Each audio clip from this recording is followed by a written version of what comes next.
Awesome. Well, just wanted to welcome everyone today to our video that we've decided to put together. So my name is Wilson. I'm the founder of Modern People Solutions.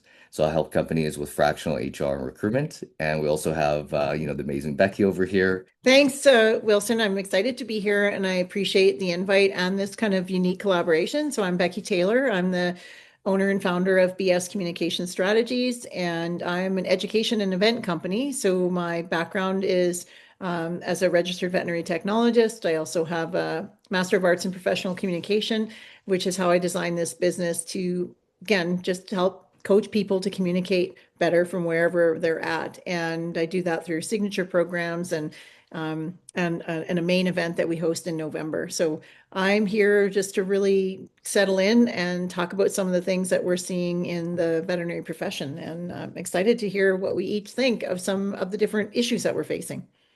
Yeah, I'm really excited to chat with you more too, Becky. So, as everyone had just kind of heard, basically the goal of this video here is talk about some of the challenges currently in the industry. We'd also love people to comment and kind of give us your thoughts and kind of your 2 cents as well too. So one of the topics that I would say is, one of the top ones on list right now is around like leadership. Mhm. So if we could kind of kick it off, Becky, kind of what are your thoughts around kind of like leadership, some of the challenges that you see? Well, I think leadership is one of the areas that is really talked a lot about, but and there seems to be an endless list of strategies and tools and go-to things. But I think every person that's in a leadership role really understands the challenges that they're up against. So I don't know that we need any more help telling leaders what their what their problems are. I think leaders are in leadership roles because they have an aptitude for it, because they were probably very, very good and skilled at their job and received a promotion or a title and didn't really get the training. And so I see people really wanting to be leaders. I see natural leaders. And I think the piece that's missing and the challenge is this is how I see everything is that the gap is in their communication training. And really, leaders are having multifaceted conversations, I think, with often with clients, with industries. Maybe if they're in a leader role, but they're not an owner role, they're in that middle gap. Then they're also dealing with staff and they're in hiring and retention and onboarding. And pretty soon, I think the portfolio is so huge that it is actually oftentimes overwhelming. So I think in the veterinary profession, we have a lot of natural leaders, and we are all leaders because we're in the education and service delivery business. But I think where I see a gap is that leaders are trying so hard to communicate with so many different people. And I think sometimes they have not even entry level, they have skills, they don't know how to refine and master them and start becoming really efficient at them. So when I think about leadership, that's where I see the gap.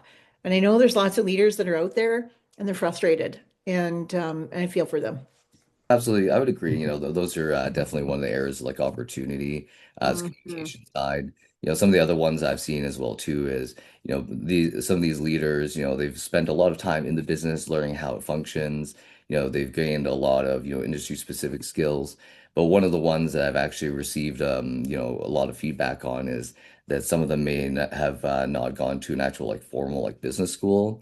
So they understand how the business works, but for example, in terms of how to read like a profit and loss statement, how to manage, kind of different HR issues and understanding HR laws. I've actually received, a lot of, feedback on that where leaders actually want like more formal training on those types of topics. As Yes. anyone I'm sure can attest, running a business nowadays is a lot more challenging than before. You have to learn how to deal with HR issues. You need to know how to communicate with both staff and also clients as well too, managing different personalities. So I think those are definitely some key points there.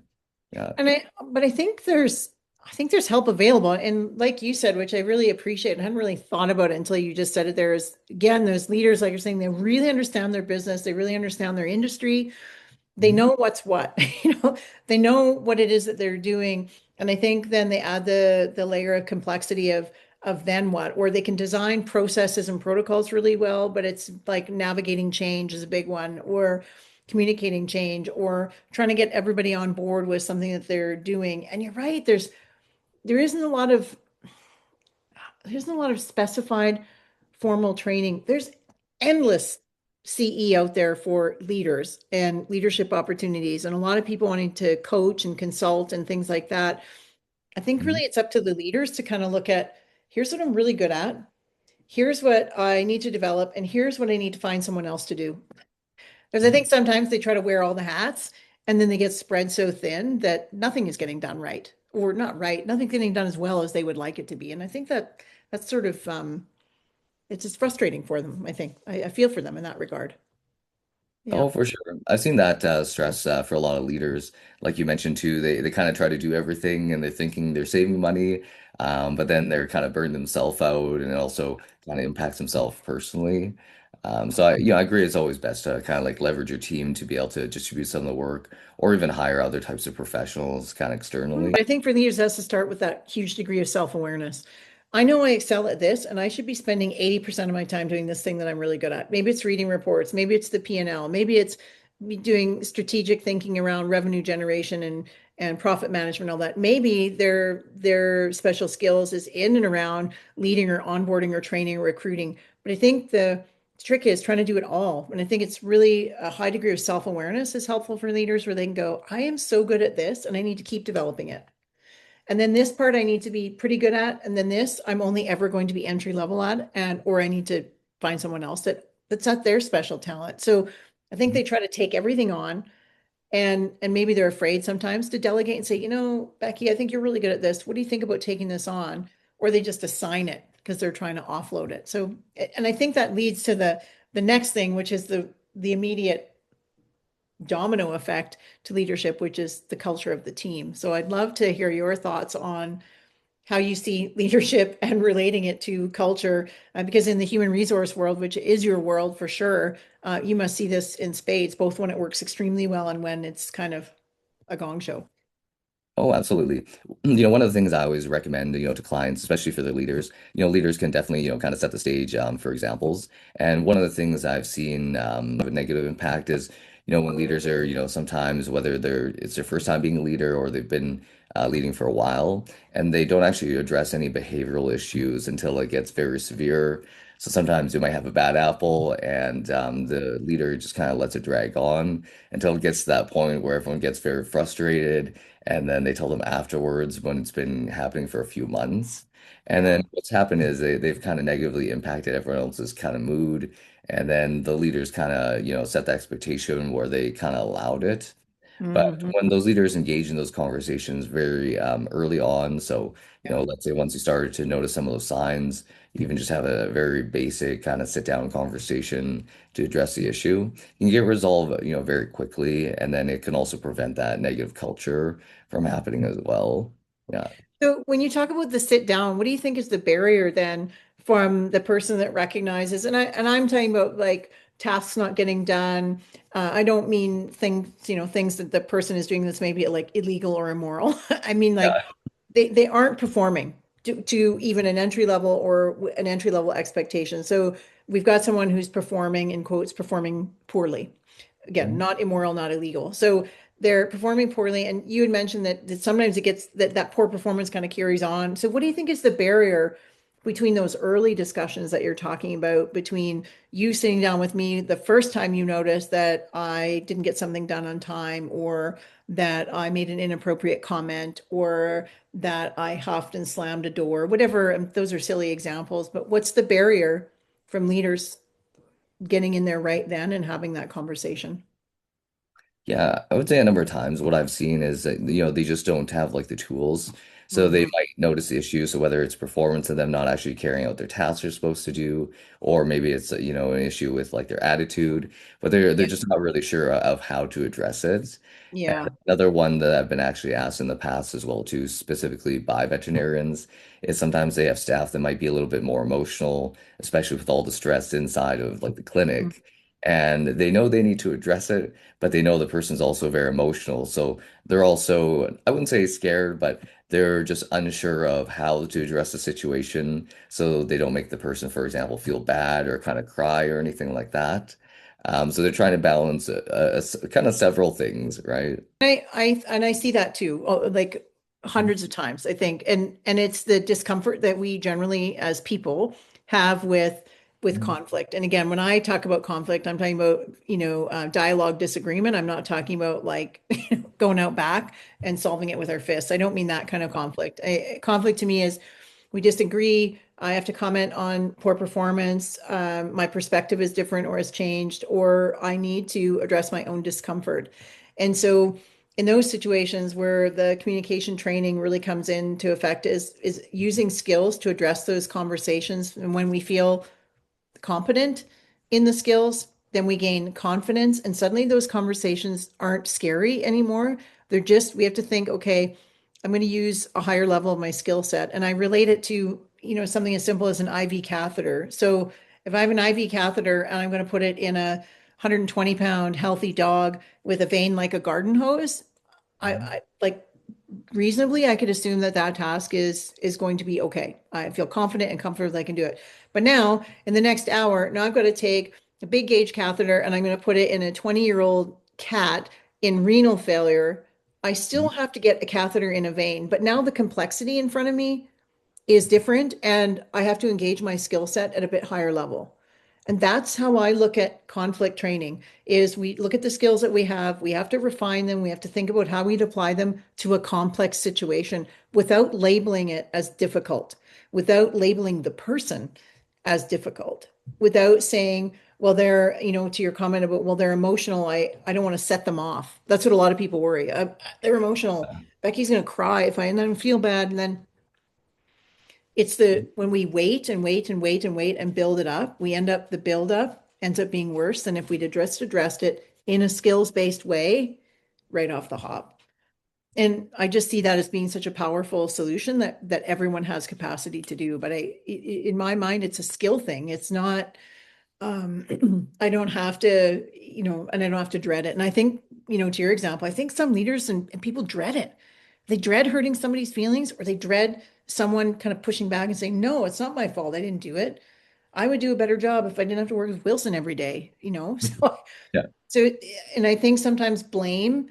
I heard a dear friend of mine, she's a clinical psychologist. She talked about the concept of blame as a way that sometimes people discharge their uncomfortable feelings. So I Mhm. might say, yeah, it's because of Wilson and he's always and never, and I can't work around him, And so the blame is a way to that I kind of address my own discomfort when really I need a leader or someone to say, hey, Becky, I've noticed, 3 times this week you came in late, you threw the pen on the floor, and you rolled your eyes when a client made a comment. And to be real specific about those behaviors and then say, tell me what's going on. So I think we can reduce the discomfort of those and encourage people to have the conversations earlier, like you're saying, so it doesn't build up. Because when we get that build up, and I bet you've seen this a lot, Mhm. it's the build up, and then all of a sudden now we're in a culture of discomfort and tension. Oh, for sure. And I think when people can also address it like early on, especially with the right skills, like you mentioned in communication, if we take Mhm. the right approach to it, it actually can be a very productive conversation. And then it can actually create a really good and actually very positive culture because if everyone feels very comfortable, there's a book called Netflix, No Rules Rules, and they call it candor is their kind of definition for it. Yeah, But, just giving people actually just very, prompt feedback and also just creating that, safe place where it's okay to give each other feedback. And you don't have to worry about the other person, kind of just totally losing on you. You want to yeah. create that culture where it's actually okay, to give each other that feedback because you genuinely care and want each other to do better. And I think ultimately that's the purpose everyone has. That's the one unifying thing that I can say confidently in veterinary medicine. Actually, at the end of the day, we want the same thing. Every single one of us wants the same thing. Good patient outcomes, clients that are satisfied, and teams that are joyful. Like that is what we're talking about, right? So, and I think that's the way to do it. And I think when you talked about candor, I think it's a book and a bit of a movement called Radical Candor. And that's basically what it is if we could just be so honest, but layered with communication skill, you end up fostering a culture of collaboration and a culture of trust, both within the team and within the client. So I think that's a huge thing that we can all be aiming for. And I think conflict is proactive. And I think teams need to create like a charter of conflict, way that they're going to say, when we disagree, this is how we're going to behave, but have that before the disagreement starts. Oh, absolutely. Yeah, I actually really enjoyed that recent event that you hosted, the communication skills, specifically for leaders. I think anyone who hasn't checked that out, that one definitely had a lot of good nuggets in it. So. Thank you. I think that was Building Better Leaders, where we're talking specifically about what do we do in conflict with ourselves and then with our teams. And I think on the sort of the last thing, we were kind of thinking about three main things that are top of mind for a lot of veterinary professionals right now, and certainly what we're seeing in our clients and our teams that we work with is the concept of burnout and fatigue and frustration. And what are your thoughts on wellness, well-being, burnout, all those are the things, the words that are swirling around vet medicine right now. What's your take on that? I think there's a lot of pieces to it. Like I would say one part is the compensation package. I've Yeah. worked for some companies, and some companies, their goal was, okay, let's offer just like the bare minimum so we can save some money. But then, for example, when you offer someone the bare minimum vacation, like as an example, 2 weeks, 2 weeks for an entire year, for the amount of time you have off is, not actually very much because if someone wants to take a 1 week vacation, if they get sick, they need to go to the dentist, that 2 weeks will run out very quickly. Yeah. And then what happens is when that employee knows they don't have any days left, and then it actually comes out of their, paycheck directly, where they have to take unpaid time off, that actually will cause some like stress for them. And then they're Yeah. actually less likely to take it, which will cause them actually to burn out faster. So what Mhm. I've always encouraged is, for clinics, that can offer it, is I always give them either 3 weeks of vacation or I give them Yeah. 2 weeks of vacation, but then I give them a few extra personal days. So Yeah. that way their total paid time off is a little bit more.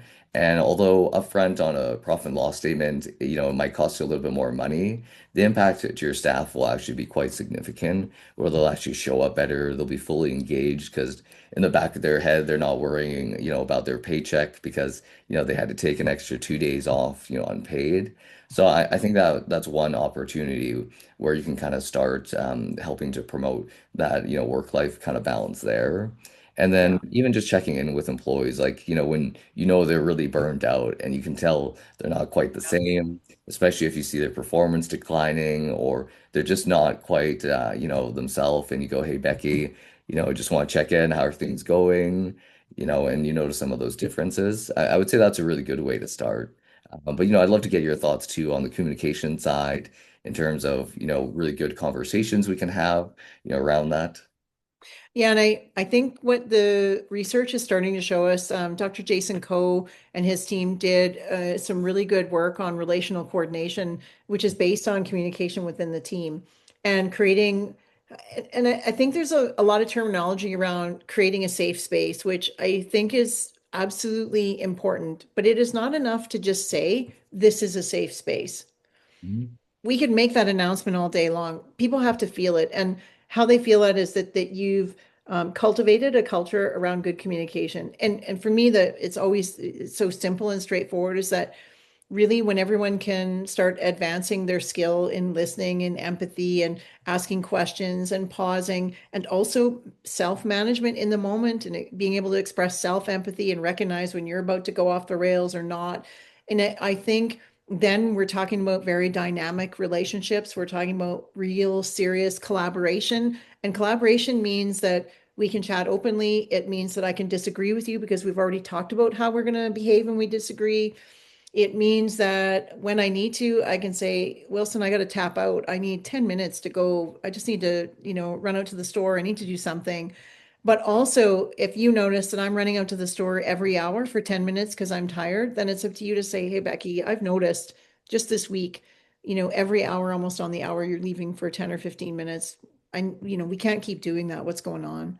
And that's to your comment about that direct conversation about addressing what we see and not saying, Becky, you're such a, you just are always off. You seem crabby, you're bitchy. That's not labeling the behavior isn't effective. But if you notice something and you tell me that you've noticed it, then I also know that you're paying attention. And that adds meaning to the relationship dynamic and will actually create more comfort when we have to have a dialogue that makes us uncomfortable. So really, I know that the research is showing us over and over and over again when the teams are communicating effectively, and to me, that means with skills that they've learned and developed, that suddenly the workplace is truly harmonious. It's not falsely harmonious. And false harmony is when we all walk around with smiles, but secretly, as soon as Wilson leaves the room, I got to say to someone like, "Oh my God, did you see Wilson again? Why is he always like that?"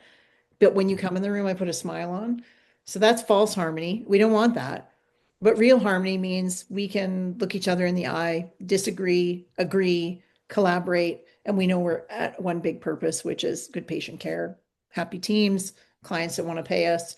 And I think those are all achievable through the lens of good communication. But I see everything through the lens of good communication. So, and that's why I think, your background in human resource management, which is it's a whole nother industry that I think people are trying to do good at without some basic training and information, which I know that you're providing. And I got to attend one of your one-day workshops, and I literally was thinking, why isn't the whole wide world here where we have access to human resource professionals that I think we need, because we don't all have that background. We don't all have a background in communication or a background in HR, but what do we need to add to our skill set? That's what matters to me, I think, and what I think leaders and veterinary clinics are trying to achieve. So hopefully we can do that and just continue to change the world with good people skills. Really is what it's all about, both on the HR perspective and on the communication perspective. So that's where I think we need to head to.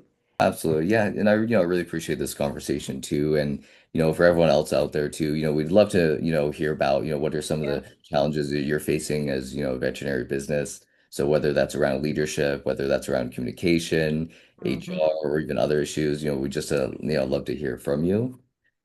So yeah, to kind of wrap everything off today. So again, my name is Wilson. I'm the founder of Modern People Solutions, and I'd also love to connect too. So if you have any HR kind of challenges you're currently facing, you don't need to face them alone. I love helping teams create solutions, whether that's an HR strategy, even just advising them on different options or solutions they might have. So Becky, do you have anything else to add? Yeah, I want to say thank you. This is a really good conversation. I am confident it's going to resonate with anyone that's taken the time to watch it. And I hope lots of people are watching going, yeah, that's me. That's what we do. That's what we're after.